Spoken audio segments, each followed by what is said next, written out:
Falar bem, boa comunicação.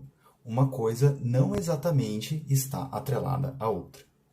Eu tive a oportunidade de aplicar uma pesquisa de competências com profissionais da área de educação.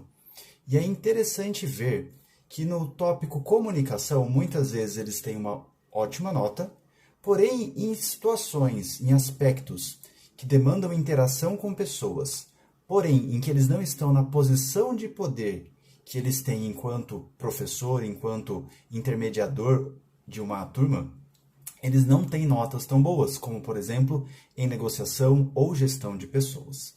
E muitas vezes surge a pergunta, como eu posso me comunicar bem, mas não ser um bom negociador, não ter uma boa gestão de pessoas? Porque muito provavelmente tanto a pessoa que avaliou como a que foi avaliada tem uma percepção incorreta do que é uma boa comunicação de verdade. A boa comunicação é mais do que o dito falar bem. A capacidade de desenvolver um assunto, de improvisar, de subir num palco diante de uma sala ou de um grande público e realmente desenvolver um tema. Na verdade, isso é um aspecto da boa comunicação e, é claro, uma competência super importante, mas pegando essa referência da pesquisa de competências, percebemos que a boa comunicação é aquilo que conduz ao resultado, enquanto que o falar bem é somente uma parte, uma fração dessa boa comunicação. É de extrema importância conseguir transmitir a sua mensagem. Mas será que de fato a minha mensagem está levando à ação? Está levando ao resultado pretendido? Isso é de fato uma boa comunicação. Então, em uma situação em que eu estou em um status, em uma posição de autoridade, de poder, é bastante facilitado o processo de se comunicar bem. Você tem a atenção das pessoas, você tem ali uma posição que te permite com que elas estejam realmente olhando, te ouvindo e realmente buscando absorver aquilo que você tem a dizer.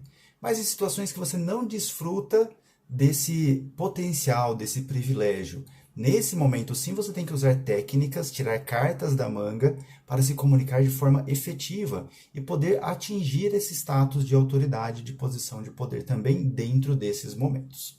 Para isso, algumas perguntas são bastante importantes para que nós consigamos desconectar a ideia do somente falar bem e migrarmos para a ideia da boa comunicação de fato. Perguntas como: as pessoas realmente ouvem aquilo que eu estou dizendo? Elas compreendem a minha mensagem? Porque muitas vezes o que eu falo não é o que as pessoas ouvem.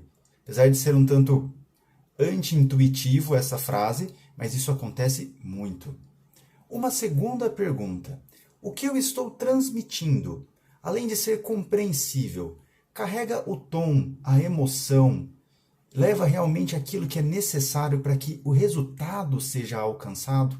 Muitas vezes o resultado não depende somente do conteúdo ou do desempenho de nossa fala, mas ele tem o potencial de influenciar a ação das pessoas, a forma como uma situação pode se desenrolar. Então essa é uma pergunta muito importante. Aquilo que eu estou transmitindo carrega a carga de emoção necessária para que eu cause a influência que vai levar ao resultado? Nem sempre uma fala robusta, complexa, cheia de palavras difíceis, formal, vai ser um sinônimo de boa comunicação. Na verdade, a capacidade adaptativa de entender o seu público e falar com ele da forma como ele compreende, da forma como ele é impactado, isso sim é uma boa comunicação. Muito mais do que palavras bonitas, é orientação a resultado. Logo, fica uma pergunta para você. Você fala bem ou você é um bom comunicador de fato?